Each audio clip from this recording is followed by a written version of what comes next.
and away we go.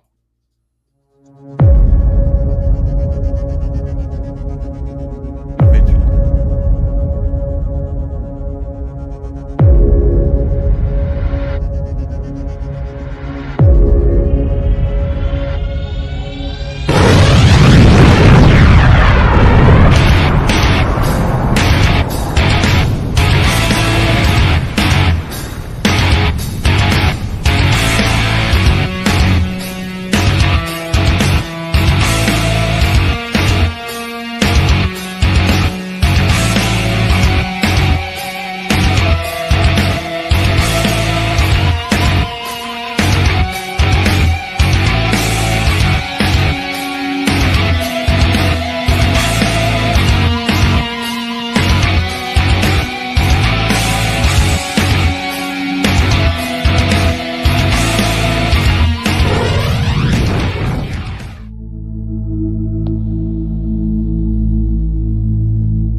Talk to me.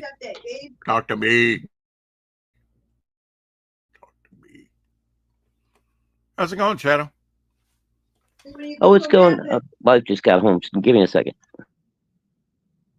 Okay. All right. Welcome to the 4 o'clock Shadow. Come on and talk to me. Episode 962. Yes, you too can become part of the Momentum Universe. How, you might ask? Well, I might explain. Yes, in the Midnight Saga, which will be in Devil Flyer, 2-page spread drawn by Jay Krieger, you can get a cameo shot of your character, maybe multiple shots, depending on how I design it out. Working on that right now, along with the Midnight and the Roustabouts pulp and comic combined. So there'll be a little bit of comic section and there'll be a pulp section. I think best of both worlds there. Mostly pulp. Show people beyond this one issue that it's not a one-off, that I really can write. There you go. Mm-hmm. Not a fluke, not a leech, not a dirt worm, Doug. Not whale tail. Not a yeah, not a beach blue whale tail, whatever. I don't know. A fluke. Anyway,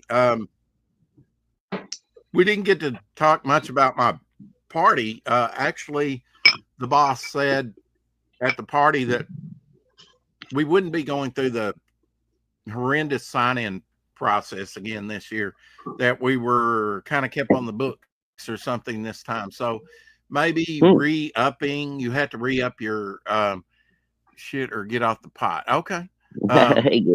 Gable said. So hopefully the sign-in process, you do have to re-up every year because you're dealing with chemicals. Right. I think we operate. We're really supposed to take a test every year, I think, for the Arkansas Plant Board, just like the farmers do. And it may be, you may have an hour or so. We've been at a couple of different things out at the university where it's about beekeeping and things like that, right. Yeah. Things that might be related to pesticide, but not necessarily to your job.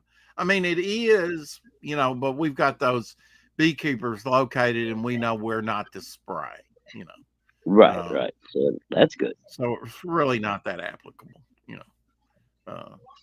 it's a lot of unnecessary stuff, but we haven't done that in a long time. So, but now he said, more importantly, that April, maybe early to mid-April, we might get started. So if we could add another month or so onto the season and have a season like last year, I think, although we kind of had a surge there in October, went to October 11th, which was, a little unusual because we got some rain, I guess, and had some more hatching out late in September and early October. Hey, Omer. So, if we could get started like early April, or, I mean, that's been earliest we've ever got started was like early April. Yeah. Okay. June seems a little late to me. Usually we have, over my 12-year experience with the company, got started sometime in April, but not All right. always. And that makes it a shorter season. Every day counts with that job because it's seasonal. Yeah, exactly. Mhm.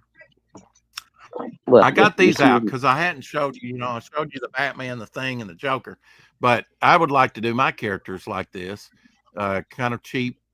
It's the body's contained, it's snapped together. There's Oh yeah, Wolverine. yeah, yeah. Cool. I'd like to do my characters like this. These are like vending machine type things. So, I might Right. get with somebody and do some stuff like this. I think they're pretty cool. Hey, Caleb in the house. There's Okay. Superman. Pretty neat. That's the girl. We don't all have to do 26, 27 points of articulation toys. I think we can make neat stuff, whether they be the little muscle figures or Keshy figures or whatever you want to call them, or Yep. I mean, all kinds of stuff. Well, I think. I'll remind you. I don't know if you know Eric Hutfolds or not, but he does a lot of the Keshe figures for. He's done Mandy. He's done a bunch of different ones for people. Mm-hmm. So I don't know what really kind of interested in doing those. No, okay. Yeah. Well, you mentioned it. So I know. Shadowhawk, that probably came after you and I. Although we probably had something similar. I mean, those type of things go back to the 60s. Now, what they were made out of. Yeah, probably something toxic. I've got little plastic figures, had plastic. Yeah. Yeah, well, it's all toxic, Well, I mean, you're not supposed to eat any plastic, really.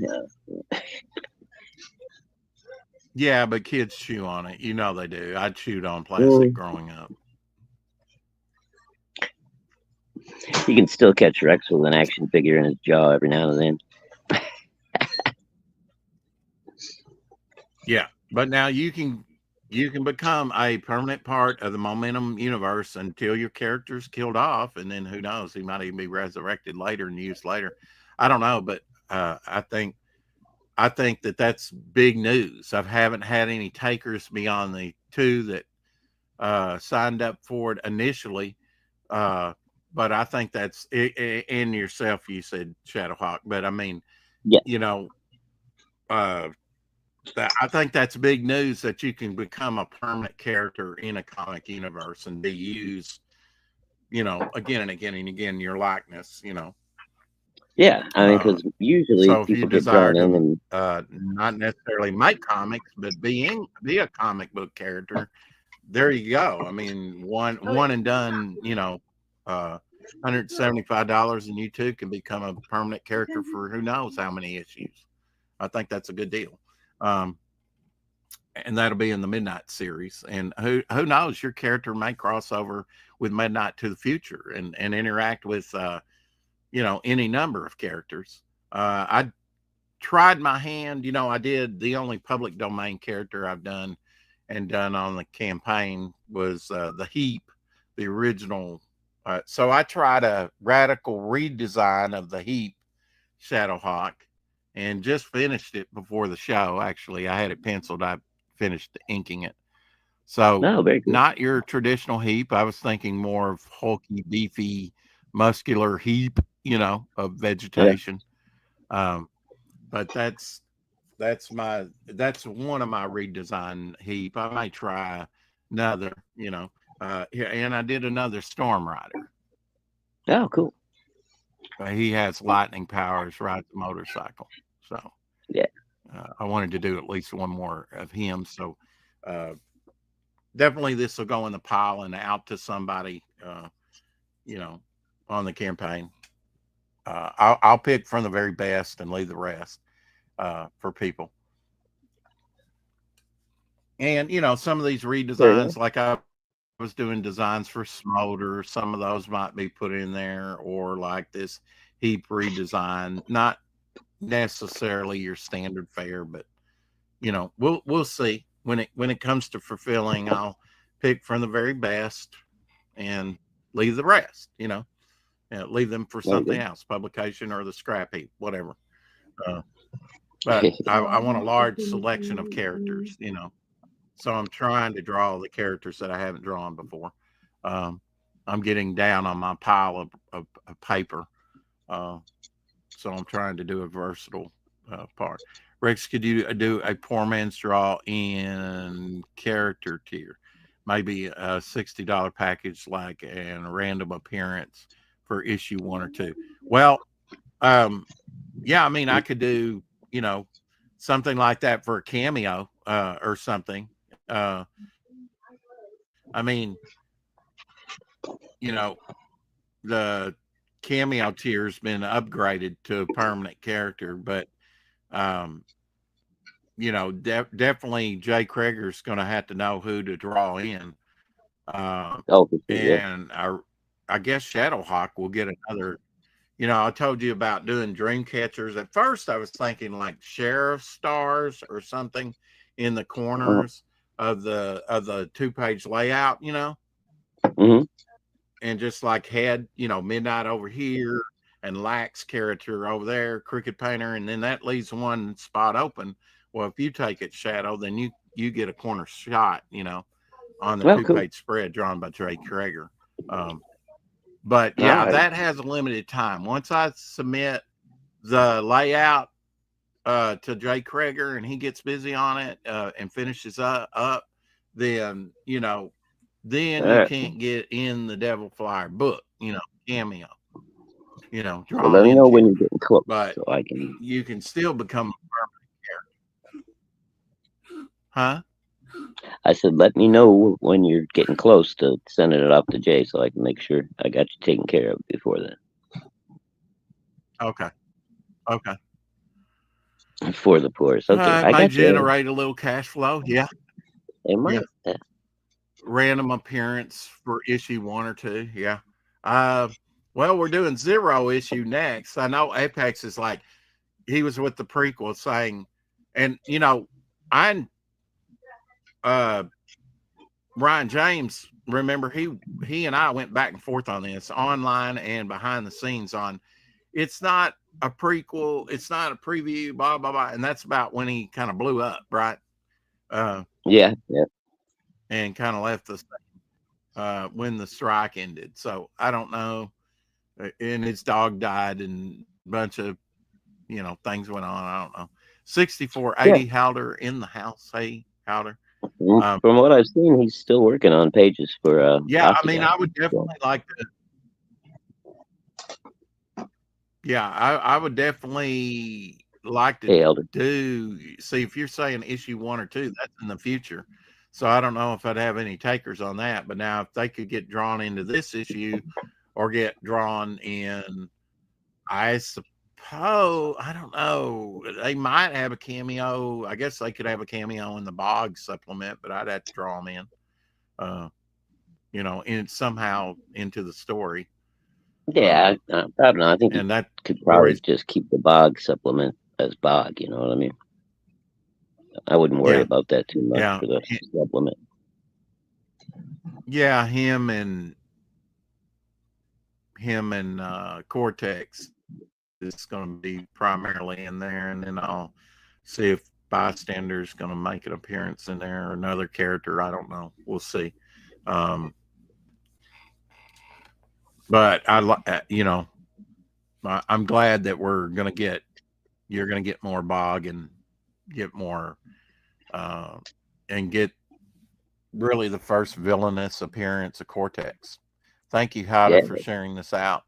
Appreciate it. Hail Helder.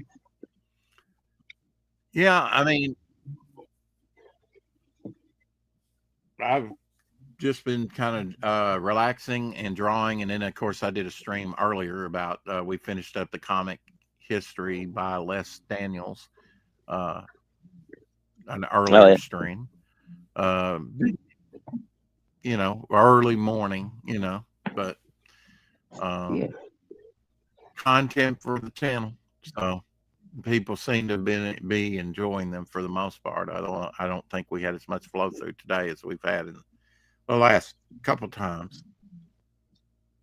Good. I'm in an issue or two, not particularly for issue 1 and 2. Laugh out loud. Sorry for the confusion. Yeah. Yeah. I mean, I would love to do, I like that company that, I took advantage of and got Hopper and Devil Flyer on the cover. I thought that was pretty neat, doing like an homage cover, which was perfect for me because it was an Avenger issue. That's what got me collecting, and it was a George Perez issue. It was 181, first appearance of Scott Lang in costume as Ant-Man. So to get a near mint copy of that, I had to pay like $53 or something, because I wanted a good copy to go with my new copies of, that had Devil Flyer and Hopper on the cover. Display them side by side. Hey, Edwin. Edwin. I don't know why I said Edward. Man, mine, maybe I was thinking of what my birth mother named me, Charles Edward Harris. I think that's right. God, that's cool. So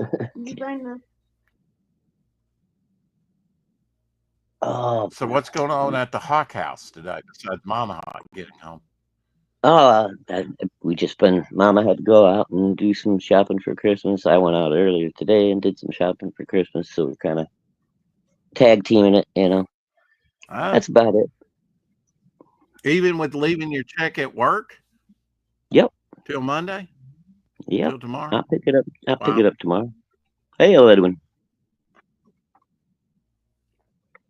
Yeah. Well, that didn't affect shopping too much, did it? No. I have my ways.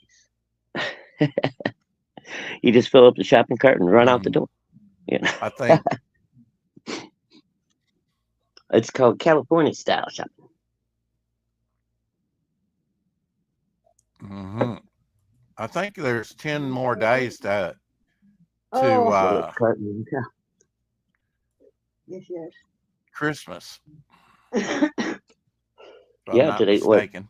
What? Is it the 15th today? Yeah.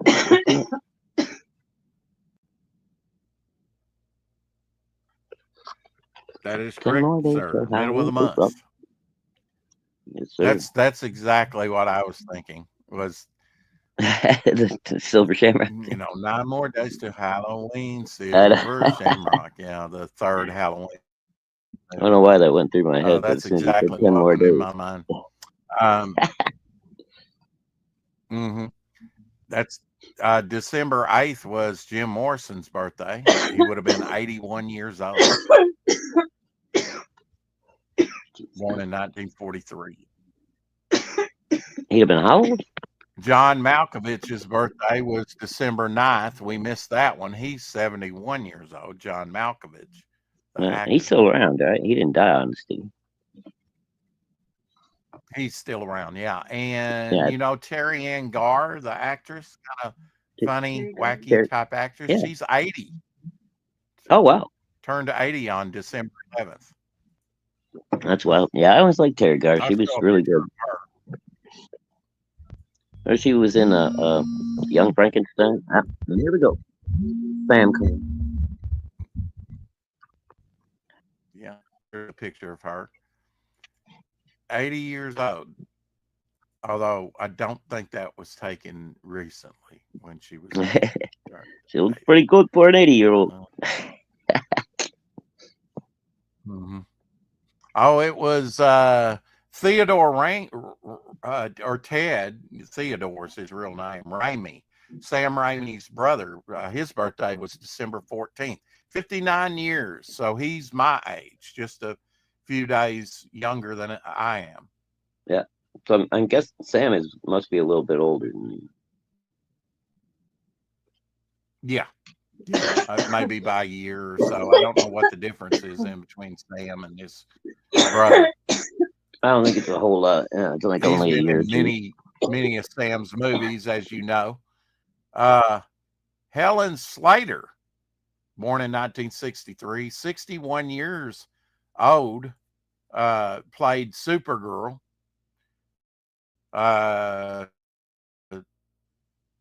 She played the mother of Kal-El in the more recent series. I can't remember which series that was. I'm not sure. Apex. Apex. Yeah, she kind of made a. I was kind of hot for her for a minute after she did Supergirl. Don't know why, but was that the one from like back in the 80s or whatever? The Supergirl. Yeah. Mm-hmm. Yeah. Okay. Yeah. Maybe. Yeah. Yeah. Okay. Of course, he's already passed away. He was born in 1933. 91 years old. Thomas Thomas Conway. Thomas Daniel Conway. Tim Conway. He went by Tim, but his name Thomas. Yeah. Of course, already passed away. Great comedian on Carol Burnett show, for one thing. Yeah, he was funny, man. That guy was hilarious. Superman artist yesterday, Al Plastino, was his birthday yesterday.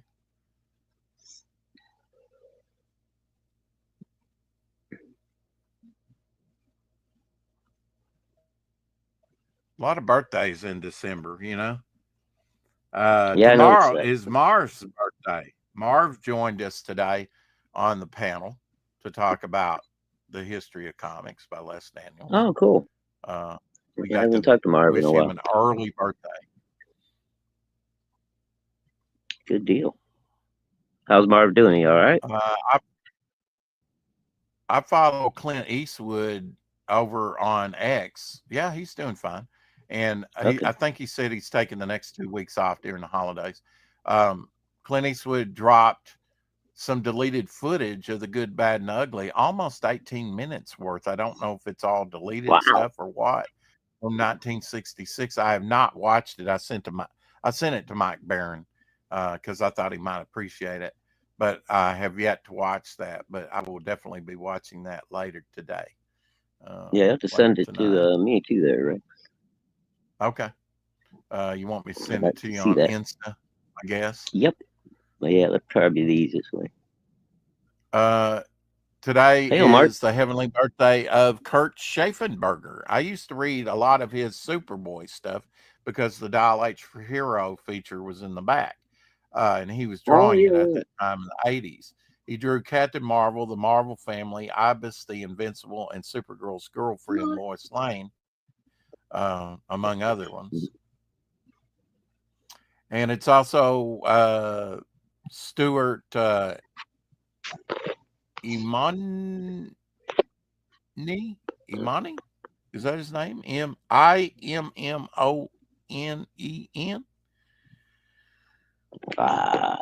I'm not sure. I've seen his name. He's Joe Shuster Award winner, Adventures of Superman, Amazing Spider-Man, Legion of Superheroes, the Final Night sort of series, Next Wave, which was Eclipse, I guess. I think. Or maybe that was New Wave. I don't know what Next Wave was, really. Action Comics, an all-new Captain America, Plunge and Fear itself. And J.M. DeMatteis. Happy birthday to him. Eisner Award winner, I, Vampire, Creature Commandos, Moonshadow, and Blood Atel, co-creator of all that. Captain America, the Amazing Spider-Man, Ghost Riders, the Defenders, and Justice League International. He did a lot. Yeah, he did a lot of stuff.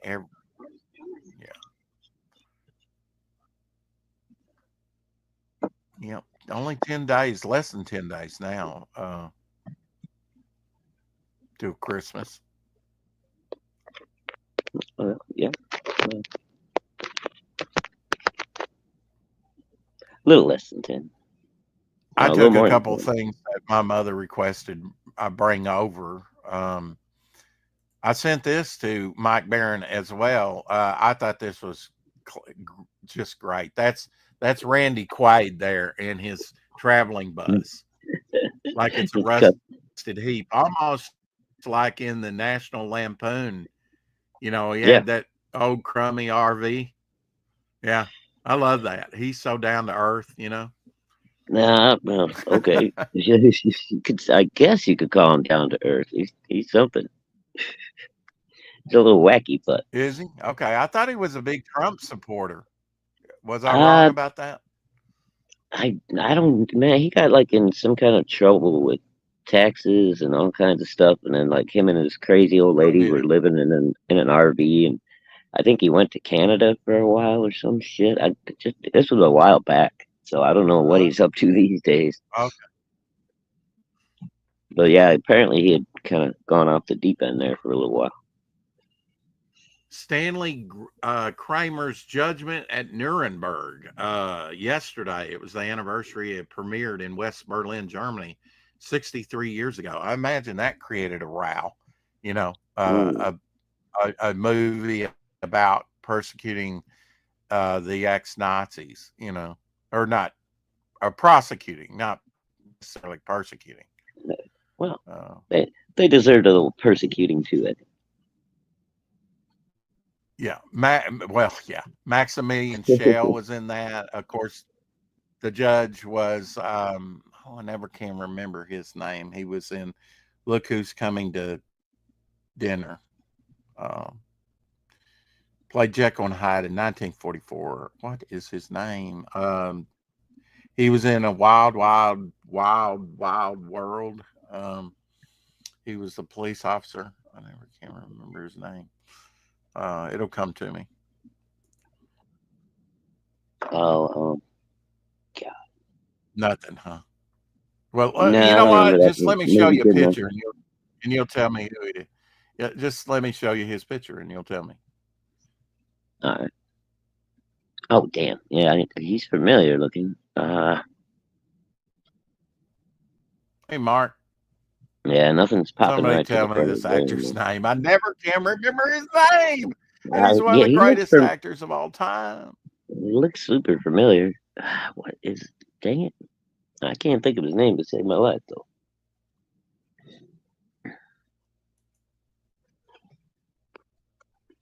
Spencer Tracy. Thank you, there Apex. We go. Thank you, Mark.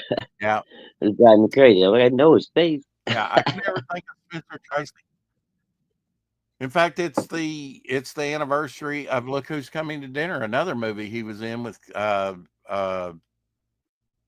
Hepburn. Close Encounters, released December 14th in 1977. It's the anniversary of Close Encounters of the Third Kind. Cool. That's a movie. I never watched that. It's 60 years ago. Zorba the Greek, 1964, was released in Greece. Yeah. Can't say that I've ever watched that. Maybe bits and pieces. Huh? With Anthony Quinn, yeah. Mm-hmm. Yeah. That was 2 years after he did Barabbas, which was a great movie. I think he did that in either 61 or 62. Can't remember. Oh, okay. King Kong was released on December 14th, 2005. The the newer version of King Kong with a budget of 207. Peter Jackson's version, yeah. Peter Jackson, yeah. With a budget of 2007 million. It was the most expensive movie made at the time. The Central Park scene is beautiful, and it's a good movie. Yeah. It's a good one. He always wanted to make that movie. It's a nice version of Kong. I like that. I think it made its money back. I think it did fairly well. I think it was a pretty big deal. Yeah. I think it did pretty good that year. 1958, the Chipmunks song "Christmas Don't Be Late," written by Ross Badagisharan Sr., aka David Seville, was first released. Dave Seville, yeah. That's Alvin when and you the hear Chipmunks, basically. Dave.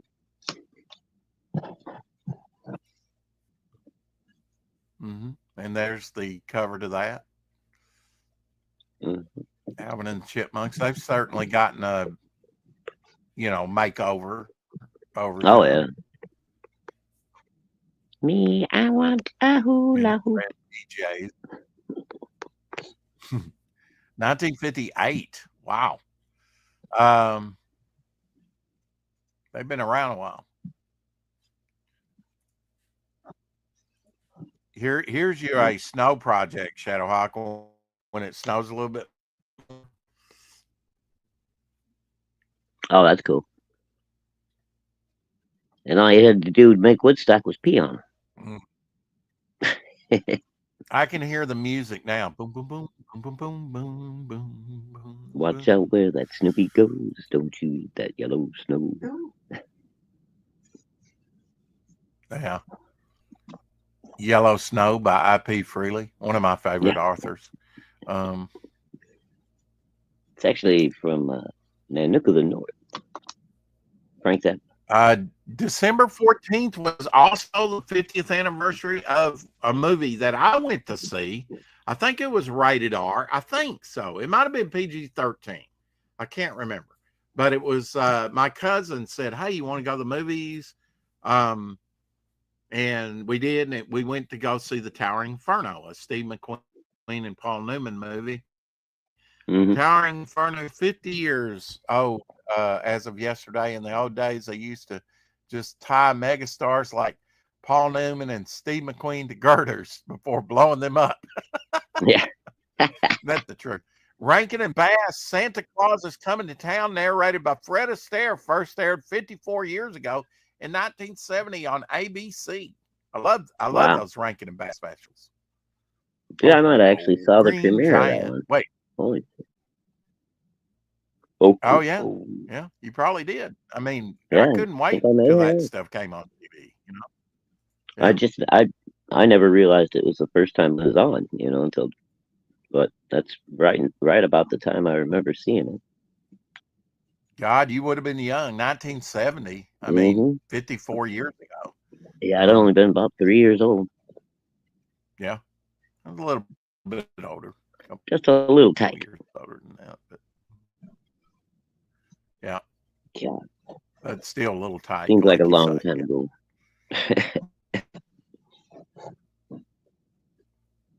Well, I mean, Fred Astaire was also in The Towering Inferno, which came after that. So he was still active. And I remember he was on an episode of, he was actually, did you know, on Battlestar Galactica, he turned out to be the genetic match. He was actually Starbuck's father. Oh, yeah, I do remember that now that you mention it. His actual father. Yeah, I forgot about that. It hadn't been that long ago. People are saying Creature Commandos is great, the new DC Universe animated series. Very cool. It's off to a good start, so I hope so. I haven't heard any reviews for this or seen any, but it looks pretty cool. I'll have to see if I can find it somewhere. What's that streaming on? Anybody know? Santa Claus to town. I don't know. I've heard very little about it. I see they got G.I. Robot in it. At least I think that's G.I. Robot. Yeah, I believe so.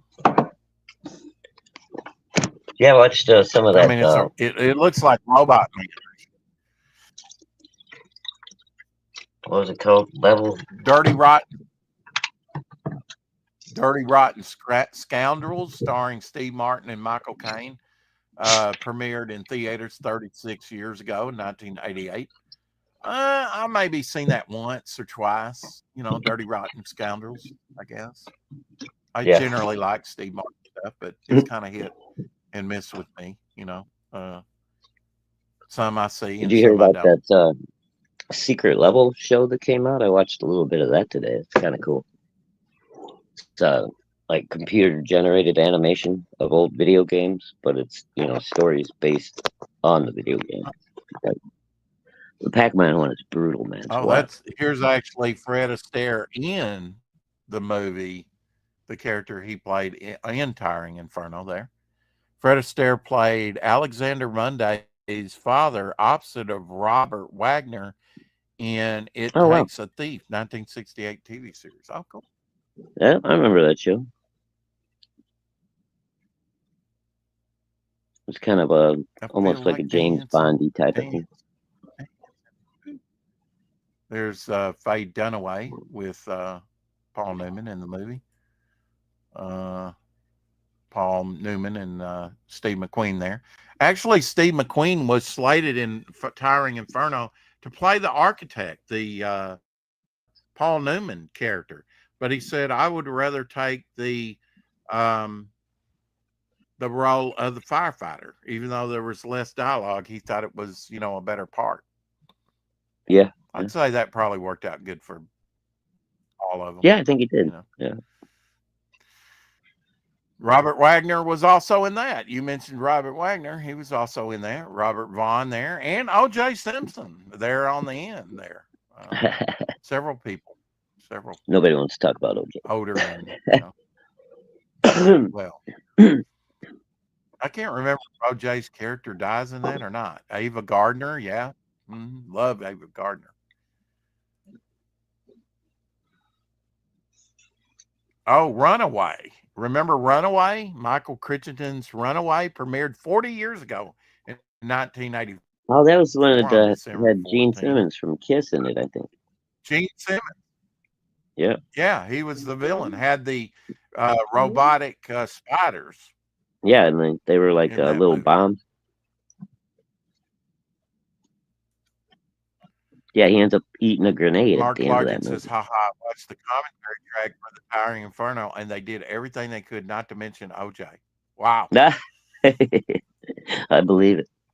That's too funny. Runaway was actually a pretty good movie. It wasn't bad. It was kind of a B movie, but it was fun. I believe he had exploding bullets. Isn't that the way, spoilers, that Gene Simmons dies? He gets blown up in the end, either that or dynamite. No, or something. Whoever the lead actor guy was there, he sticks a grenade in his mouth. And his head gets blown up. Like one of those round, like, I don't know, Korean or Japanese or whatever, the little round grenades. He like shoves one of those into his head. I Am Legend, starring Will Smith, was at the theater 17 years ago in 2007. Wow, it's been that long already? Holy shit. John Carpenter's Starman, starring Jeff Bridges and Karen Allen, premiered in theaters 40 years ago, 1984. Starman. Yeah. I remember that. What happened? There we go. Here's the one of the posters for Towering Inferno. Love that movie. Great disaster movie. William Holden. It's interesting to see who got top billing, Paul Newman, Steve McQueen, William Holden, Faye Dunaway, and then a whole host of others. And a cast of thousands. It's like all the old airport movies. It's like every other year they came out with one. Airport 73, Airport 75. Yeah, exactly. Richard Chamberlain was in that as well. Oh, well. I love those Irwin Allen. I mean, I guess a Poseidon Adventure, one of the greatest. There you go. Oh, yeah, Poseidon Adventure. I almost forgot. $6 Million Man or Bionic Woman figure. I've got my $6 Million Man, but I never had all this other stuff to go with it. They leap to superhuman action when you give the order. Dun, dun, dun.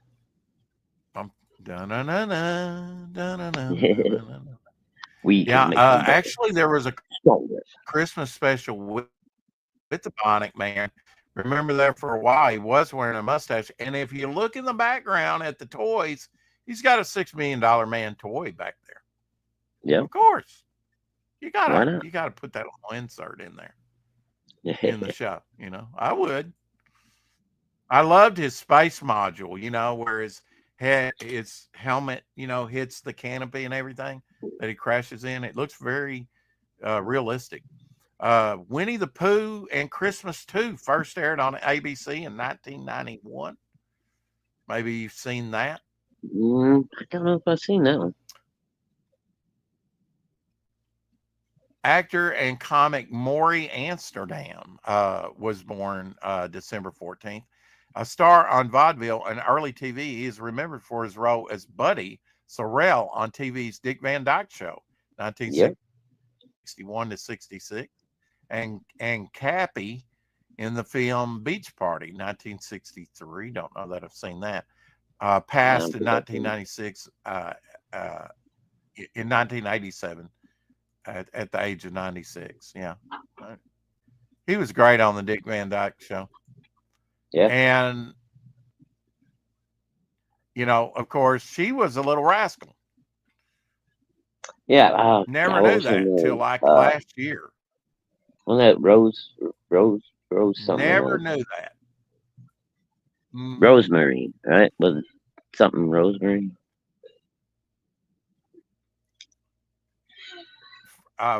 Frances Baver, her heavenly birthday, known for playing Aunt Bee on Mayberry, Andy Griffith show. Yeah. You know, And she played more episodes than any other character. She was in like 10 years worth of episodes. Yeah, Rosemary. I don't think Rosemary was a little rascal. She was a child star, though. Okay, why? I thought she was. yeah, I don't know. Was towering for a film before Poseidon Adventure. I thought Poseidon Adventure was the first one. Like Big Disaster. Somebody Google that. Where is Maury Amsterdam sandwich? Said Gumby. Well, Gumby, damn it. She passed in 1989, so she's been gone a while. Comic actress Patty. Oh, this is a German name. Ducci, I guess. 1943. Known for her segments on TV series Laugh-In, 1968 through 73. This is Tom Jones, 1969 through 71. And as a panelist on Match Game, 73 to 79, and on Tattletales, 1974 to 78. She passed in 2017 at age 73. You'll know her when you see her, if you've seen it. Oh, yeah, I've seen her. What did you say her name was? I think, yeah. Patty, okay, huh. Yeah, I remember the red hair. Deutsch, yes.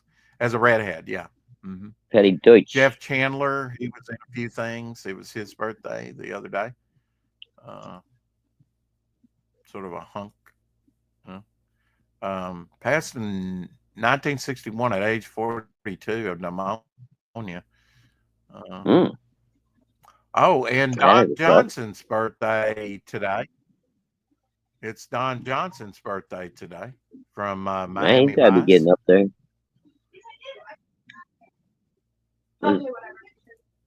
Yes, indeed. Yeah, he's. Don't want him, don't get him. I don't care. I don't have to. He's 75. Yeah, that sounds about right. Played Miami Vice 1984 to 89, and as a singer, he had a major hit song, "Heartbeat," which peaked at number 5 on the Billboard Hot 100. I almost forgot about that. Yeah. Actress Casey Rogers, her heavenly birthday, born in 1925. She was in the film Miriam and role as Miriam in Strangers on a Train, 1951, and playing the second Louise Tate and I'm glad they replaced the old Louise Tate, actually, on Bewitched, 1964 to 72. She passed in 2006 at age 80. There's a younger Wow. picture of her. There was 2 different Louises? I It- don't know if I'm. yeah, yeah, Hmm.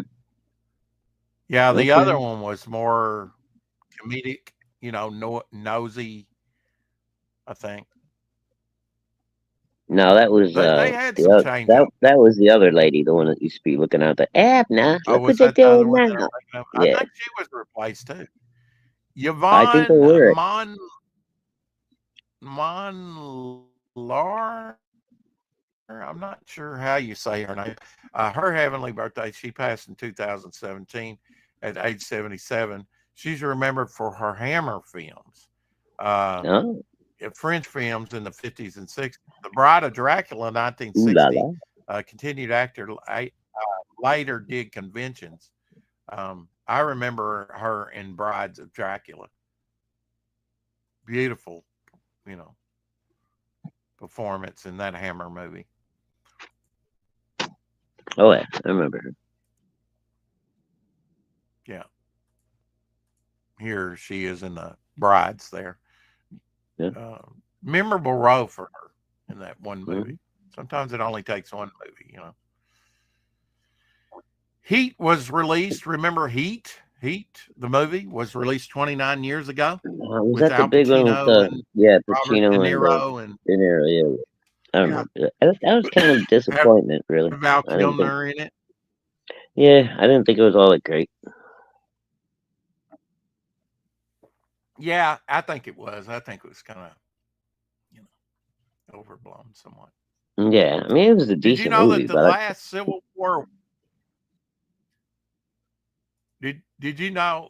Yeah, I think it was blown out of proportion. Do you know the last Civil War widow died in 2020? oh She was wow, born on really? August 3rd, 1990, less than a year after the end of the World War I. Helen Jackson grew up in Niagara, population about 275, a railroad and farming town about 25 miles northeast of Springfield, Missouri. In 1936, Helen Jackson, then a 17-year-old high school student, married James Boland, twice a widower. He was 76 years her senior. Oh wow, he Less just than wanted the 3 money. years after the marriage, on June 18, 1939, Boland died in the home of his daughter, Martha, after a lengthy illness. He was 96. Helen never remarried. She passed away on December 16, 2022, when she was 101 years old. She was one of the original gold diggers. Yeah. I Only don't know that married that's to anything to celebrate. I married into money, and I 70 lived a really something long years, time. 70 something years her senior. Yeah. So what was she, like 12?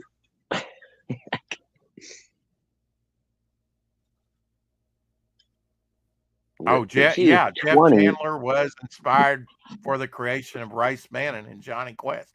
Yeah, with that white hair. Yep. mm-hmm. I had forgotten that. Yep. He was inspirational. You think she was a gold digger? I don't know if he had money or not, but Dude, okay, let's say she was 70 20. some. That's That means he was 96 when she married him. I mean, even if she was just barely legal at 18, he would still be 94. okay. She was 7. All right, wait a minute. Let me find the thing again. She was I think it said, 17 when they got married. okay. Yeah, gold digger. Hey, Pale Rider. And I think it told his age too. Let me get back to it. 93? Something like that? I think that might have been what I said when he passed. Let me see. Let me get back to it. Find it again. Get past all these birthdays. We already did.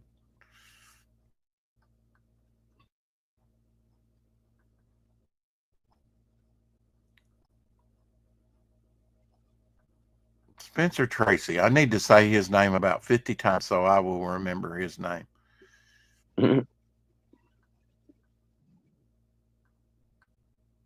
He's done some great stuff. I just never can remember his name. Although his Jekyll and Hyde, a good performance, but it doesn't beat out the other Jekylls and Hydes. You know, it needed more makeup.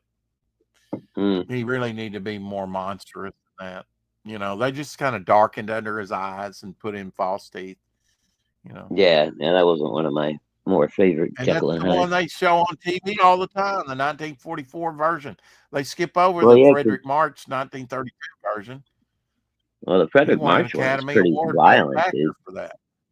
Yeah, I Yeah, think they well, I took mean, you know, it off. if you edit out kicking the orphan down, you know, down the stairs, I mean, Well, he beat somebody to death with a cane in that movie too, dude. Like a homeless person they or do a that in beggar. the silent version. Yeah, but didn't they do it in the 32 as well?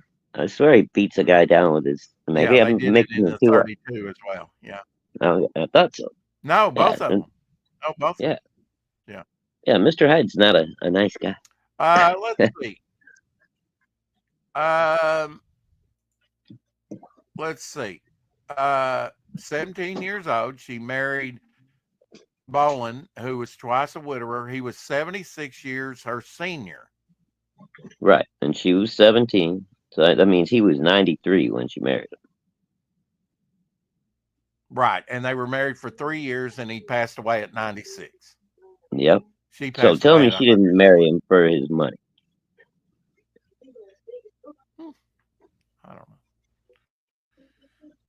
But dude, he had one foot in the grave and one on a banana I peel. mean, people did that back then, right? Sure, okay. You Okay, go. I'll just say you are correct, sir. She's a gold digging biatch. That's what it is. I want to It's show plain you and this simple. alligator. Look at this. Look at this alligator snapping turtle hibernating for the winter under the ice. Oh, that's crazy. That thing could take your leg off. That's huge. That's why you don't go hogging or noodling. sticking your noodling, whatever you call it. It's Dude, that's good. My father-in-law did that till he pulled out a handful of water moccasins. I told you that story. I'd rather I? have water moccasins than a snapping turtle like that. Take your whole hand off. Yeah. Shoot. I think I told you that. Yeah, I had a buddy when we were fishing. He was jumped on a rock, standing there fishing on the side of the bank. And about 3 minutes later, the rock started moving. It moved. Yeah. He flipped out, dude. It was probably about that big of a turtle. It's a big one. Yeah. But yeah, you don't want to get bit by one of them things. Yeah, it must have been if he thought it was a large rock to sit on. Mm-hmm. Yeah. He wasn't sitting on it, he was standing on it. But hail, Eric and boy. Yeah, even David Lynch's Dune was released on December 14th, 40 years ago. So a lot of key movies released on December 14th, I love that David Lynch's Dune, Yeah, I liked it. I think that's my favorite version so far. I mean, people crap on it a lot, but I thought the Sci-Fi's little miniseries remake they did back in, what was that, 2010 or something like that? It was pretty good. Look at B. Melvin, a Gambian model. She's had silver white hair since birth. Oh, wow. That's wild. That's her natural hair color. That's a crazy genetic anomaly, isn't it? Pretty weird. Yeah, I'd be mad about that too, Pell Rider. Yeah, I'd have tossed his ass out of the boat for that. I know that at high speed with take a quick turn, unexpected turn. I saw something in the water when you really didn't. Just over the side with you. Known. Well, let me just show you the photo first, okay, and then I'll tell you the story. Check this out. All right. Oh, hold on. Looking at chat for a minute. Storm from X-Men. Yeah, that she would be a good Storm. Oh, what in the bloody hell was that? The vestigial twin or some shit? Yeah, yeah. Quaid, open your mind, Quaid. It's Known Kuato. as the double-bodied man, Jean Libera performed in sideshows in the early 1900s with his parasitic twin brother, Jacques, Kuato. who was connected to Jean at the chest and abdomen. Jacques had two small arms, two legs, and a partially formed head embedded in Jean's torso, but depended Oh, entirely jeez. upon Jean's circulatory and nervous system to survive. Despite Jean's unusual condition, he managed to live a fairly normal life, marrying and having 4 healthy Oh children God. before he died around the age of 50. What? Oh, come on. That. What kind of woman is wanting to make love to that dude? Come on. Well, Oh. you've heard Ah. of the conjoined twins, of the Siamese twins that are connected? Yeah, but they were They actual get whole married twins. and That. they both have families. Yeah, but they were actual like almost complete whole people by themselves. They were just joined together. That thing is just a meat sack. Yeah, I know. You would think it would get in the way, you know. No, it's got to be like laying all over and stuff. And ugh. Yeah, Eric, no shit, brother.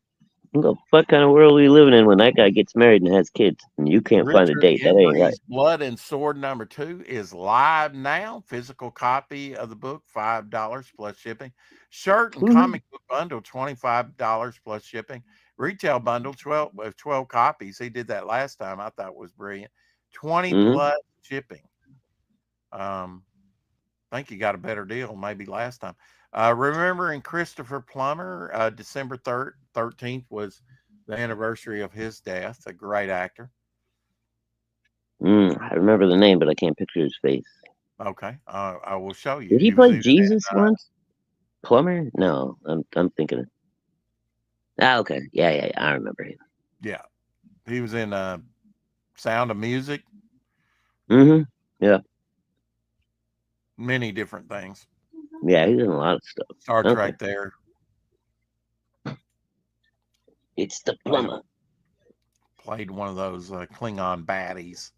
He's come and Yuns, I guess, Padyuns. Original cut of the 1990s Captain America film has been found. Padyun's wife is said to be trying to get the director's cut officially released. That was pretty. That came out around the time the Roger Corman's version of Fantastic Four came out. It starts out with Captain America frozen in the Arctic, and then all of a sudden it jump cuts to like America, and I was like, how did he get from there to here all in one, just one quick cut? It wasn't very well cut. So director's cut, is this something you'd like to see? I'd like to see it. I'm not I never cared about that, Cap. No. I think it released. They did have. I think it was drawn by John Buscema too. They had a comic book adaptation in the comics of the movie of that particular. I don't know. That movie was pretty sad, dude. It was pretty sad. Yeah, the Fantastic Four Roger Corman movie was actually better. That wobbly, kind of clear plastic shield that they gave him when they threw it, it was like all wobbly in the air and shit. Like, woo. The platypus is possibly the weirdest animal. It's a mammal, but lays eggs. It's duck-billed, beaver-tailed, otter-footed, and venomous. It has electroreceptors for locating predator. Eyes with double cones. No stomach. Platypus has no stomach. Don't ask me how it digests stuff. But it has no stomach and 26 pairs of chromosomes. It's fluorescent and glows under UV light. Holy shit! Now that's one I didn't know about. How about that? I gotta give me a platypus. put them in my blacklight hallway. Yeah, the TV Captain America was much better. Yeah.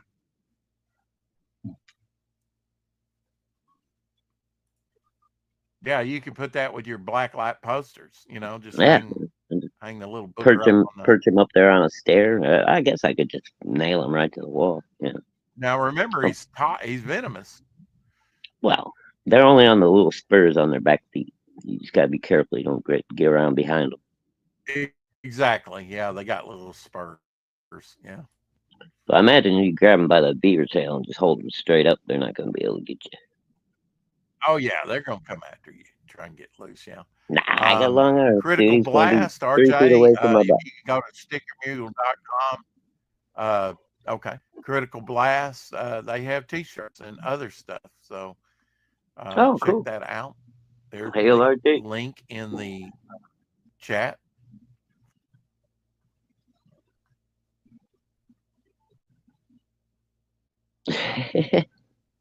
Eric says the platypus was created by fallen angels messing around with animals. There you go. Happy belated birthday to Eric and Boyd. Yesterday was his birthday. I Yes, think it was. we kind of got busy and I didn't get to mention that, but it was up in the title. Didn't even say happy birthday to Eric Rex. I'm so disappointed. Well, I told him happy birthday over on Fun My Comic. On Facebook, not Fun My Comic. That's more than you did. Shut up. Anyway, remember Dave Crockrum's The Futurians graphic novel that they came out with? They had their own series. There's a Shadowhawk-like character. I always liked that eagle or falcon type character with the bird head. I thought he was pretty cool. Best character of all of them, design-wise. He looks all right. Very Nova-like character behind him up there. Did Dave Cockrum or was it John Byrne designed Nova? Probably John Byrne, huh? Oh, the Herald Nova? I think that was John Byrne. Yeah. Mm-hmm.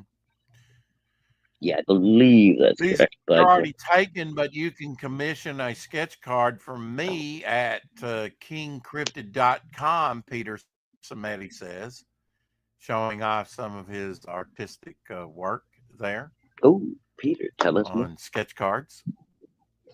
Dude, they had some really cool, like all over print, where it like prints the entire jacket or whatever, like hoodies and stuff with King Cryptid stuff on there. Look pretty cool. I think tonight is the last night you can order. You gotta admit, he's not rested on his laurels at trying to make some funds for alternative comics since he kind of had the mass exit, of creators. December 14th, 1967 marked Eartha Kitt made her first credit appearance as Catwoman on ABC Batman. That was in season 3. Eartha Kitt. Yeah, we all like the original Catwoman of the worst Catwoman ever. I think. Julie. Yeah. But it was nice that Eartha Kitt got to do that. That's probably her most famous role, really. Yeah, probably. I would say. Well, she was in Harlem Nights with Eddie Murphy. I know she was a singer and dancer. Mm-hmm. 28 years ago, December 13th, was Mars Attacks. Release.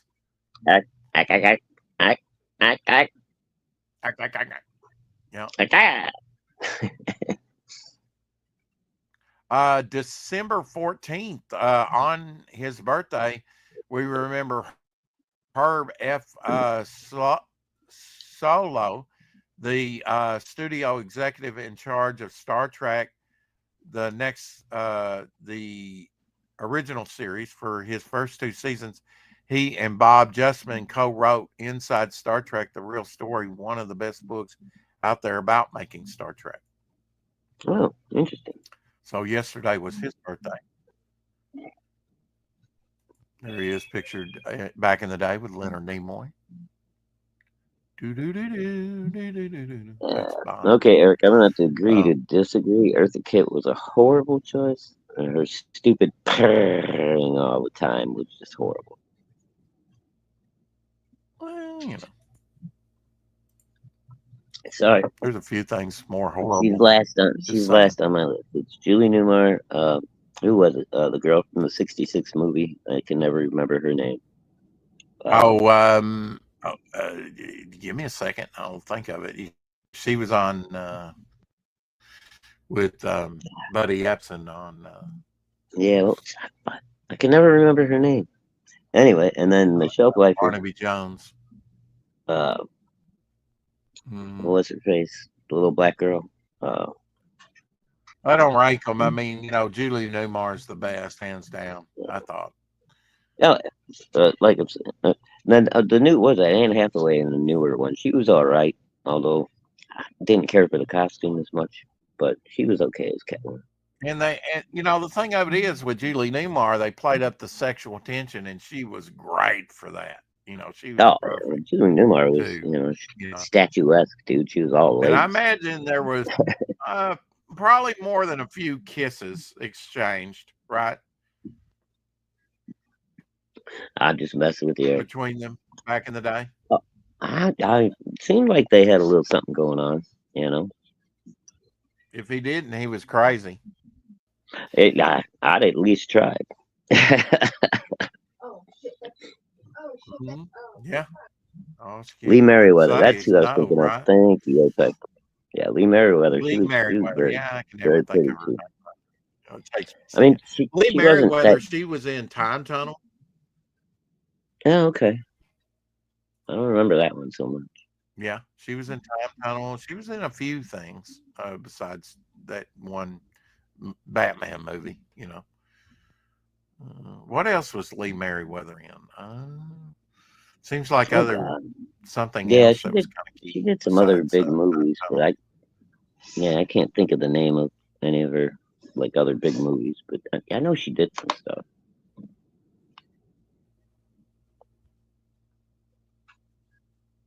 Halle Berry, that was the other one I was thinking of. She was all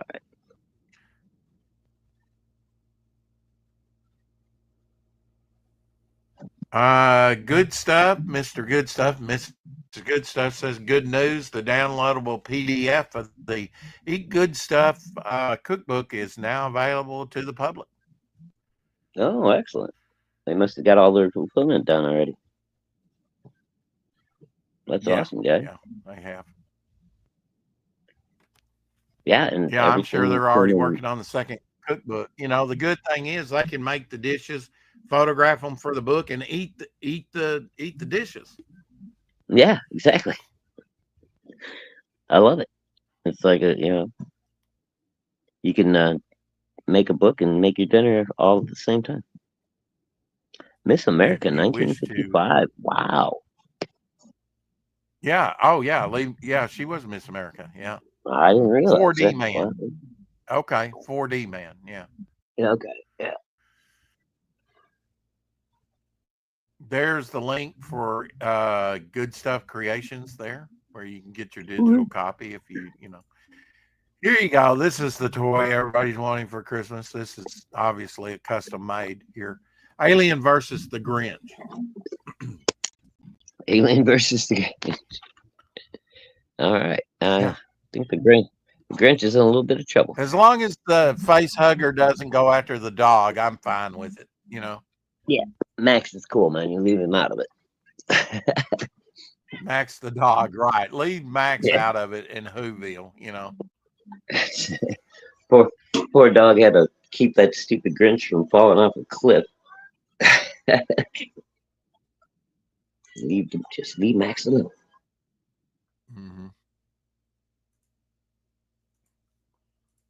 There you go. That's the ultimate Christmas for 79. Anything Star Wars. If you got that much Star Wars stuff for Christmas, you got bank. You did all right. Never had any of the vehicles or like the actual scenery like that. The little No, man. I had so much of that stuff, and I my had mom all just the threw it all away.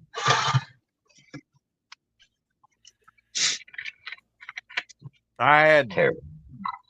the original set of figures. I had the original non-vinyl little Jawa. Did you know this? Mel Brooks wore a prosthetic 6 finger while leaving his handprints on the Hollywood Walk of Fame. Oh shit! Always joking. See That there, Mel. he's got the prosthetic 6 finger on the one hand. Yeah, that's cool. It's amazing Crazy they let him Mel do Brooks. that. Actually, yeah, They might not have even known until after he did it. You know, people might not even notice.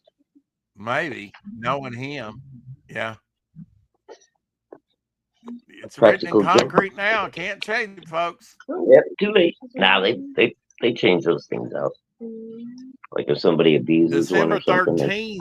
13th marked 30 years ago that John Candy died suddenly at the age of just 43. Candy initially wanted to be a football player, but an injury in his school days forced him to pursue a different career, comedy.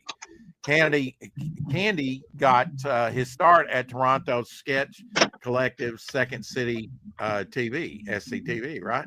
Alongside comedians like Eugene Levy and Catherine O'Hare. She was in all the Home Alone, as the mother.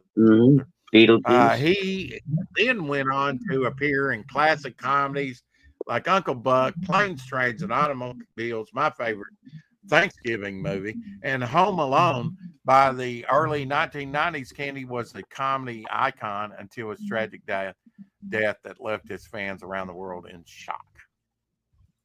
Nah, it wasn't that shocking. The guy was completely out of shape. I don't think anybody was out of shape. He was looking very bloated, and apparently he was also, doing some substances that might not have been too good for a fat guy. Wally Wood's only straight non-parody of Flash Gordon story was created at the request of his close friend Al Williamson, who had long dreamed of a Wood version of Flash. It appeared as a backup in King Comics, The Phantom number 18, 1966. So if you want to see a straight version of Wally Wood's, and the only one that's out there, that's the issue. And there's a look at the splash page. Wally Wood gets Flash Gordon. I was watching some Flash Gordon Saves the Universe with Buster Crabbe earlier today or last night. Every aspect of Sir Christopher Lee's life is astonishing. He met Rasputin's assassins. Did you know that? No, I don't. Witnessed the last guillotine execution. Hunted Nazi. Recorded a heavy metal album. Spoke 9 languages. Was Ian Fleming's cousin. Author of James Bond, and which that character was partially based on him, and was the only actor in the Lord of the Rings film to have met J.R.R. Tolkien. Wow, that's wild. Christopher Lee was a shit, man. And yeah, he did some Hammer films along the way. He did a couple of those, non essential Dracula movies. Yeah, but we'll skip over that. Yeah, in color. Yeah, he was like played Dracula, I think, in 5 Hammer movies. Mm-hmm. I mean, he played Frankenstein. He played the Mummy. I mean, how many people have played Frankenstein, the Mummy? Probably the only one he never played was a Wolfman. Yeah, I don't know if he did. I don't think he did the Invisible Man either. But Charlie from Willy Wonka and the Chocolate Factory was the only role Peter Ostrom ever played. He went on to become a veterinarian. He really, still receives $10 to $11 in royalty payments from the film every 3 months. wow, whole How about $11. that? That's pretty Yeah. wild. Every 3 Yeah. months, he gets like a royalty check for $11. that was the only role he ever played in film. Became a veterinarian. That's pretty Probably cool. ate lots of chocolate, you know. December 13th was Kyle Baker's birthday. Here's some of examples of Kyle Baker's stuff. It's Mr. Hanky, the Christmas tree. Yeah, baby.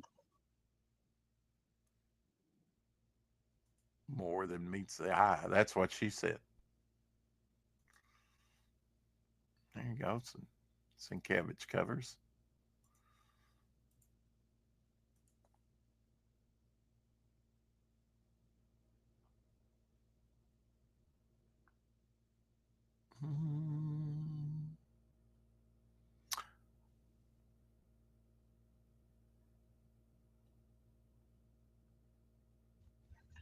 All right, What sorry about else that. we got for you? Mama Hawk had a question for me. Oh. We got a dope Thundar the Barbarian piece here. My favorite John Candy, those damn Albanians. Albanians, okay. Ooh, that's a pretty cool. Who did Thundar. this one? Right? Yeah, that's kind of cool. Faces are a little cartoony for me, but still kind of cool. Yeah, they're a little cartoon, especially Thundar's, right? I mean, the others are kind of all right. Yeah, Ookla looks pretty cool though. Right? Is that Ookla? Yeah, Ookla looks vicious. He looks like a war baboon or something, you know?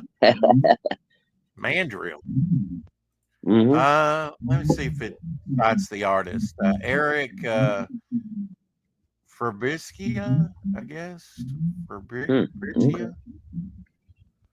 Yeah. Look, he posted that. December 14th was also The Jerk. Talking about Steve McQueen. The Jerk's 45 years old today. Steve Martin's first movie grossed $100 million from a $4 million. Wait a minute. Let me start over. Steve Martin's first movie grossed $1 million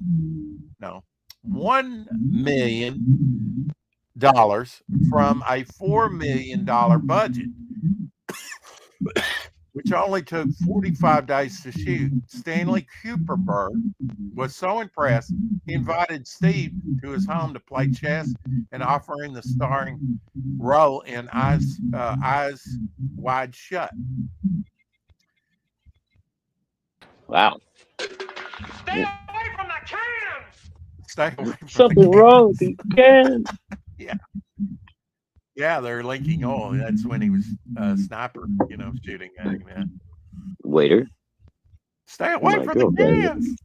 My girlfriend has a snail on her cleavage. Don't look, honey. Justin Belmont, did some inventory and he found some Norris Smoke, some Fox, and Weaponized Werewolf. I think like 3 copies. So yeah, you might be able to snag you a copy. He's getting ready to run out. He previously thought that he had ran out, but he found like 3 more copies. Cool. Somebody gonna get lucky. That's always good, doing inventory and finding more product, Oh yeah, Eric Bernadette. Here is the Marks Buck Rogers rocket, even before Flash Gordon this year. Flash, it's 90 years old this year, celebrating his 90th year. Flash Gordon. Marks Buck Rogers, though. Buck Rogers came out before Flash Gordon. Rocket Police Patrol 10 windup from 1927, estimated 300 to 200,000 to 2,000. The collector. depending on if it has the box and what kind of condition it's in. But 1927 marks 10 Oh, wind-up that's cool. Buck I bet Rogers you it shot rocket sparks ship. out of the That'd back be too, cool. didn't it? Wow. Yeah. It probably shot It's sparks out probably of the back. dangerous as Yeah. hell. Yeah, probably. Yeah, catch You the gotta love sparks those on old fire. toys, man. It's amazing any of us survived. Yeah, you bet. If I had $2,000 worth of disposable and you found one in a box, that condition, and that nice graphics on it, not scuffed up, I'd definitely pay it. Just Mhm. I mean, I would definitely pay it. I know, call me crazy, but I mean, 1927. That's early marketing. Oh, we're starting Echo Rex. I'm gonna pop out. Come right back. Okay. Do you have a comic review channel? Says Ink Spots. If you like to review Frog G #1, hit me up in the DMs. We have some readers' copies that might have got damaged in shipping, rather. If you'd like one to review, let me know and I'll ship one your way. I back Frog G. I've got Frog G. So, but yeah. Apparently, they're looking for some reviews and got some damaged copies. They'll send you one if you'll review the first issue of Frog G. Frog G 2 being worked on now will be released here pretty soon. Check out the second edition and art book on Indiegogo for Nosferatu. Am I saying that right? Anyway, there's the cover to that. Shet and Jetty. Nice book. And this kind of goes with the Star Wars that we're in the Mars attacks. That's kind of nice. See you later, Eric, if you not already. Cigar shaped ship. Yeah.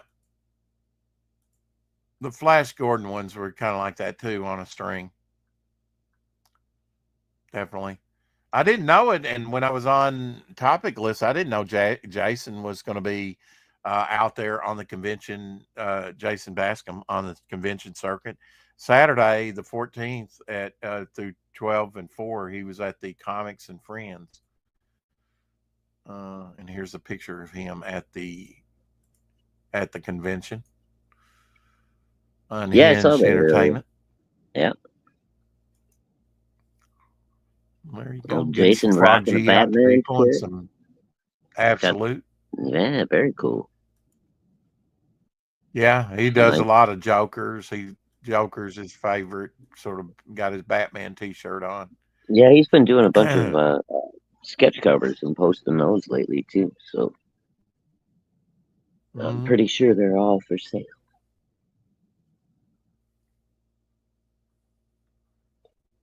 Did you know that John Byrne based Logan's look on American actor Paul D'Amato, famous at the time for his role in Slapshot? The resemblance is pretty uncanny. Yeah, he looks like Logan. I remember Slapshot, that hockey. Yeah, that must be a more recent photo down below. Yeah, I think so. Yeah, he looks a little bit like Logan. I can see that. I could see where he could get that. It's always nice to have a live model. He's got those kind of big eyes, for his face. Yeah, a little bit, kind of oversized. The animated series Teenage Mutant Ninja Turtles premiered 37 years ago on December 4th, 1987. Teenage Mutant Ninja Turtles, Heroes in a Half Shell, Turtle Power. Yeah. The original those guys. Animated one was pretty good. I like that one. Did you see Aaron Lopresti's Frankenberry that he did? Used to be the cereal in the 70s. I don't know. I didn't see that one. The last one I saw, he did he did a Cruella de Vil that he posted today that was pretty cool. Oh yeah, I did repost that, but I didn't. Did it? Yeah, That's pretty neat, I man. kind of glossed over it when I was showing stuff, though. Yeah, he just did like a black and white with some spot coloring of red on it. Pretty fucking nice. Mm-hmm. Yeah. Well, all his stuff is kind of nice. You remember Aaron's old, these? man. I think I bought Everything Aaron these does. a couple of years ago. They're still available to get. That white comes off in your mouth very quickly. Oh yeah. The It's Santa a very Yeah. thin layer of colored sugar or whatever it is. It is. Yeah, it comes off very quickly. Yeah.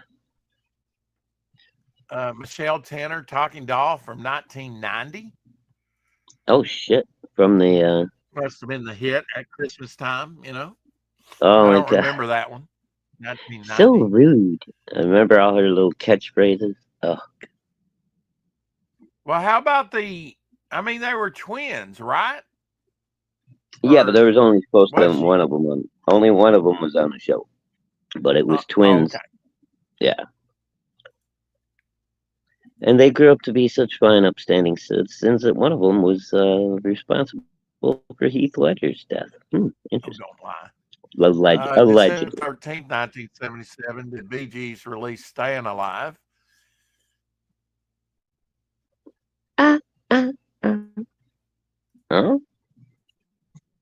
There you go. 1970s, nativity scene, outside nativity scene. I took a nativity scene over to my mother today. One, her original nativity scene that we put out every year, just a little sort of, you put it together, cardboard type thing with a roof and sort of hay on the roof and the figures inside and everything. Yeah. It's a wonder that thing, I got it before as they were vacating the house. And I didn't get it to her to put on display. And I thought it'd be good nostalgia for her. Yeah. That's crazy. It reminds me of a little bit of a put out. It reminds me of some CG trivia about Anna, that Star Wars girl. She on Jack's show a few years back, she confessed that for a while she had an obsession with stealing baby Jesuses out of nativity scenes. She's going to hell. Yeah. Yeah. Oh, she's totally going to hell. Mutant hell. Well, maybe that's better than her eyeballs. Dude, girl's crazy. And she's having a face hugger, or she did already. The game show Double Dare, hosted by Alec Trebek, premiered 48 years ago, 1976 on CBS. Jerry Maguire with Tom Cruise and Cuba Gooding Jr. Premiered 28 years ago. I never really watched Jerry Maguire, maybe once, 1996.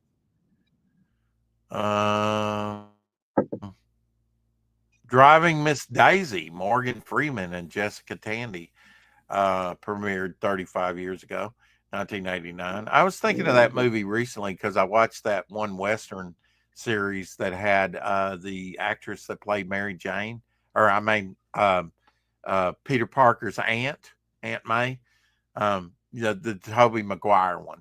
And I was thinking she might have been in Driving Miss Daisy, but totally different actress.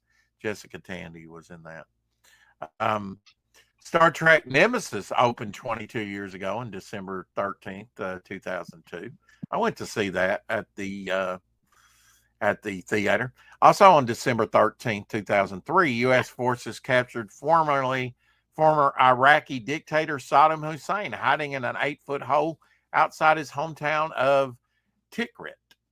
A spider hole. I remember that when he was coming out of the hole. 1963, the song "It's the Most Wonderful Time of the Year" was first released as part of Andy Williams' Christmas album. And Rankin and Bass's special Jack Frost, narrated by Buddy Hackett, first aired 45 years ago, 1979 on NBC. So next year will be 50 years for Jack Frost, which is another great Rankin and Bass sort of. Yeah. And there's Buddy Hackett's sort of see your shadow character. He was the groundhog. And there's Jack Frost.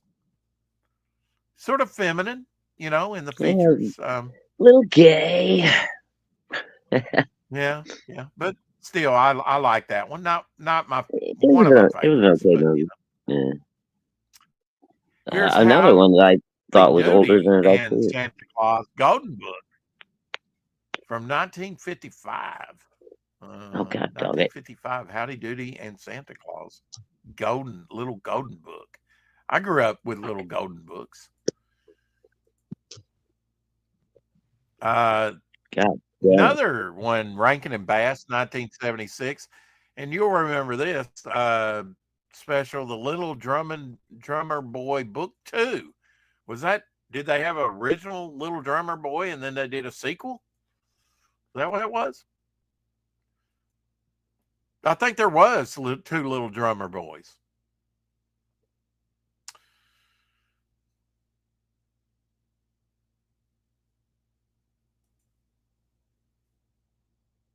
We used to rent this at the Christian bookstore. We actually had a copy of Little Drummer Boy.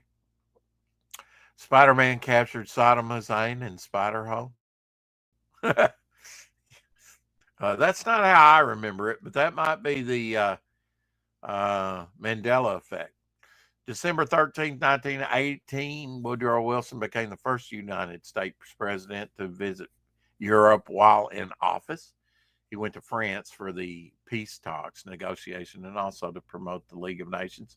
Bedknobs and Broomsticks, starring Angela Lansbury and David Tomlinson, opened in theaters 53 years ago in 1971. I went to see that at the theater back in 71.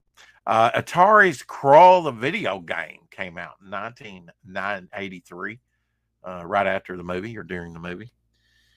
Can't say that I might have played. I've seen the little star.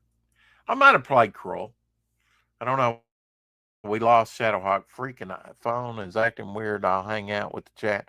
Hell, I'll see you tomorrow. Okay. We're about done here anyway. On December 13th, 1982, Vanna White joined Wheel of Fortune.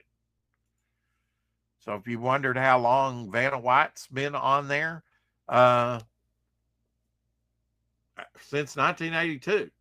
So that's over 40 years. Wow. Made a career out of it. Amazing. Of course, Pat Sajak, he just retired. Clue, the movie Clue premiered in theaters 39 years ago, that in 1985. That'll be hitting 40 next year. I didn't go see it. My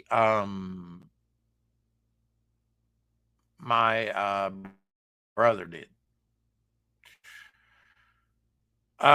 December 12th was Michael Linsner's birthday. I've got some comics with his autograph on there. He's known for his Dawn series. There's Purgatory character. He's one of those long-haired creators. Here's his picture there.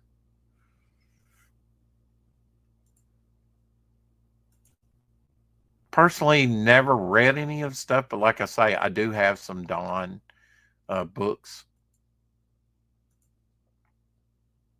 that he's autographed. And if they're cheap enough, you pick them up, right? The 13th of December was John Cassidy's birthday, heavenly birthday, because he just passed away, earlier this year. That was kind of a shock. Did Astonishing X-Men and a lot of other things. Wonderful Captain America covers. Really going to miss him, creating. He died way too early. Also, legendary Jack Cole, creator of Captain America, the comic, Midnight. He's got a something he created called Midnight as well. I'll have to check that out. Daredevil, he worked on Daredevil and Silver Streak. Penciler and good girl artist, virtuoso, Jack Cole. Sadly, he like Wally Wood, committed suicide, gunshot to the head.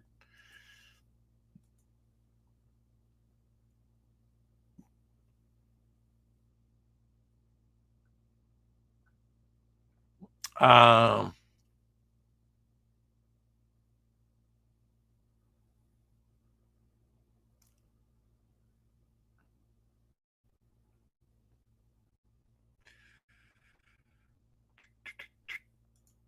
There we go. Here's the, I mentioned this the other day that I submitted, I think with Paul Monsky, that I submitted a DC character, and I took the name from this book here. I didn't even give it an original name, just, a word that could be used, Fusion. My character was called Fusion. And here's Fusion, which was a kind of a couple dwarfs or midgets, twins, and that one was kind of evil, one or more to prone to the power of fusion when they're in an accident or something. They kind of fuse together to make this character and go up against Spidey. Great one-shot character, the Twin Terror, Fusion, the Twin Terror. That's actually where I took the name from. The look was kind of like a Havoc, and I used a pose for the Atom, DC's Atom, for the character. But Fusion had kind of, just the idea of this character Fusion as a power set, and kind of the Havoc's X-Men's headdress. Somewhere I may still have a picture of what I submitted the character, but definitely an inspirational issue that I picked up at the time, and it had just come out, as a matter of fact. That issue of that.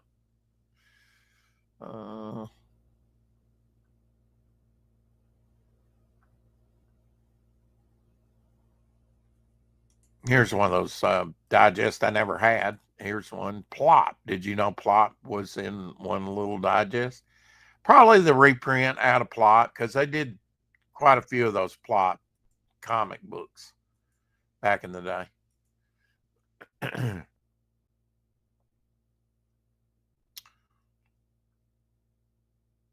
Storyboard for Spider-Man cartoon 1967. I've just finished watching all the episodes of that, or most of the episodes. There he is going up against the Vulture. They always gave the Vulture from the very beginning a helmet, the little helmet, which was a lighter thing that came along in the comics in the Romita years. So you never did get to see the original bald, Here's another neat digest that I never picked up, but I would definitely pick it up today. Jonah Hex, probably reprinted, and other Western Tales, probably his origin, and some others. I don't know. Wonderful cover. Don't know who did the cover, but definitely neat digest. I would, put on my short list to pick up.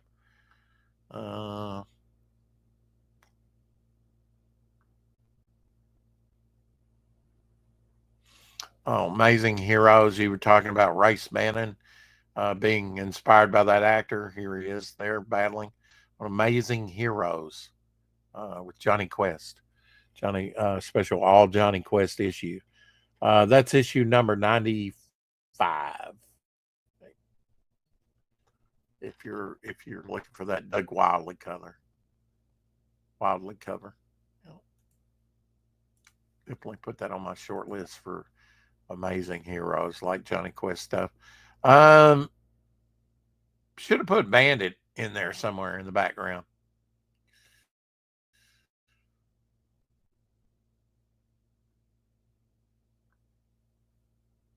Basil Wolvington did some Plot magazines. Here's an early example of Basil Wolvington's artwork from Space Hawk, which was kind of like his sci-fi Buck Rogers and Flash Gordon character from Target Comic Volume 2, number 12 from 1942. Goes up against Dr. Gore. What a name. Basil Wolvington, Starhawk. 1942. Definitely different. like I said, in the 1960s, he actually tried to illustrate the book of Revelation. And I do have one of those originals. I don't know if he ever finished that or not. Got them all done. Remember Nathaniel Dusk, a Gene Colan book from the 80s? I do. Private Investigator, written by Madame McGregor, rather. I had in my original a few Nathaniel Dusk that I came up with that I got. That was not a title that I really bought. I did buy some other, like Night Force and some other books that he did.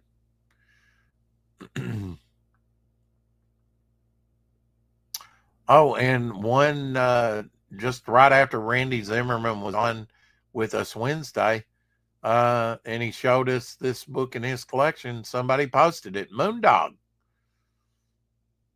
That very book. I thought that was kind of wild that he had just shown us that obscure early indie book, and someone had posted a picture of Moondog. I had not seen that book before.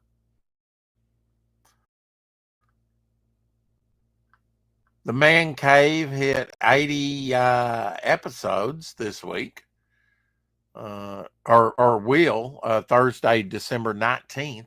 Get ready for the Man Cave Christmas Bash. Join us for laughs, epic, manly videos, and holiday cheer like never before. Justin's Conspiracy Closet returns, and we're bringing along special guests to crank up the holiday fun.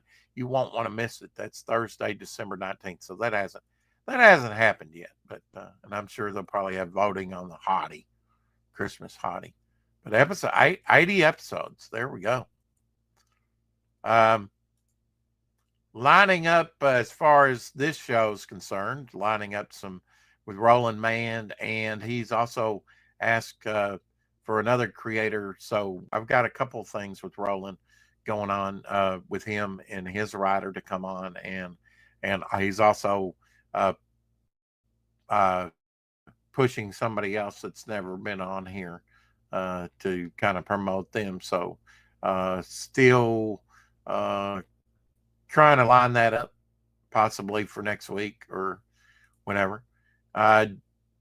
Never had any of the Magos. I wish I had some of the Planet of the Apes and Magos, one of which I still have, and I had the Star Trek Magos, all of those.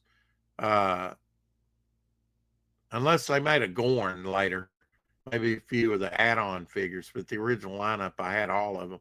But I never had, that I can remember, any of the Marvel ones. I always wanted them. I always loved those. I mean, how could you not? And I remember in a few years ago, about a decade ago, they started reissuing these on original looking cards, retro. So you can get cheaper, newer versions of those if you missed out on your childhood there, as I did. I definitely would have loved to, had those. Does anybody remember from 1990 the Sports Illustrated football phone? I remember that. You subscribed to Sports Illustrated and they sent you a football phone. Waiting for it to come up. Waiting. All right, I'll take that from a sign from God. So have a great rest of your weekend. I'm going to get, it's slowly coming up. Here we go. We got the quick dial up there. There we go. And here's the thing is fold out. Seems like I held one of those things. Maybe my brother got one of those with his subscription, because he actually did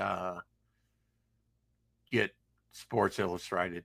I never was really that hot with it. Yes, this Thursday, Shadow Hawk, this Thursday, the 19th. It is the 15th. I will get back to drawing, maybe redesign me another heap. I left out his big thing on this, doesn't look much like the heap, but it's just the concept, like I said, did another one of him, Storm Rider with a Y. Thanks for Pale Rider for suggesting spinning. And Catch Rex on Katydid. Good morning, CG, tomorrow. Thank you for reminding me of that. Yeah, I'm supposed to be on with Katydid early tomorrow. I need to make myself a note of that. I actually have it here. And tomorrow is Marv's birthday. So if you know Marv, he's there in Portuguese. Portuguese. He speaks Portuguese. He's in Portugal. Tuesday's Bart Sears' birthday. Jay Krieger's birthday on the 19th. You know, as far as birthday, thanks for the heads up on that. Katydid. I'll have to make sure I get enough rest to be able to get up on that. I did send her some links to the campaign. I think I'm supposed to be on there. Hopefully she'll let me on.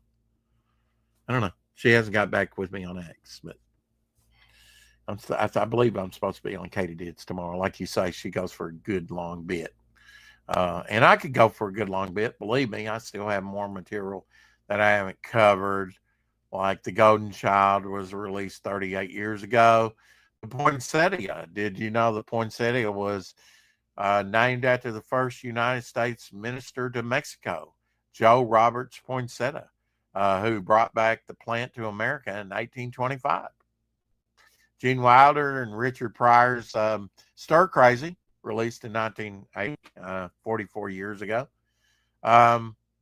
Snow White Christmas Special came out in 1980. Maybe you got to see that.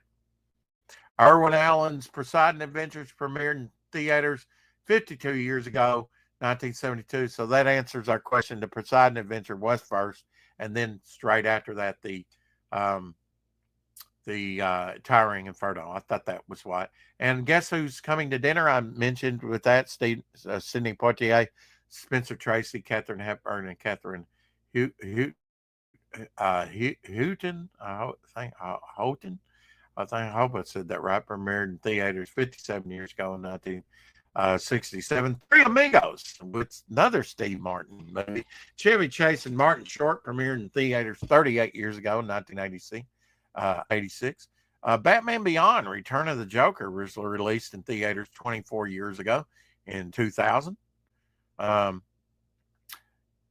Kojak's Lollipop made its debut December 12th, 1973. For you trivia buffs out there, Scream 2 premiered in theaters 27 years ago, 1997. Arby's holiday glasses, stemware. I remember that, and I got some of these. Did you get any Arby's holiday glasses? I did for 99 cents. Everybody's a sucker for that, you know, that glassware. Yeah.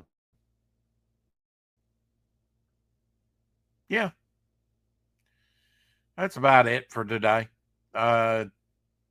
Keep collecting. We'll see you tomorrow. Hopefully early on Mars' birthday on the Katydid show.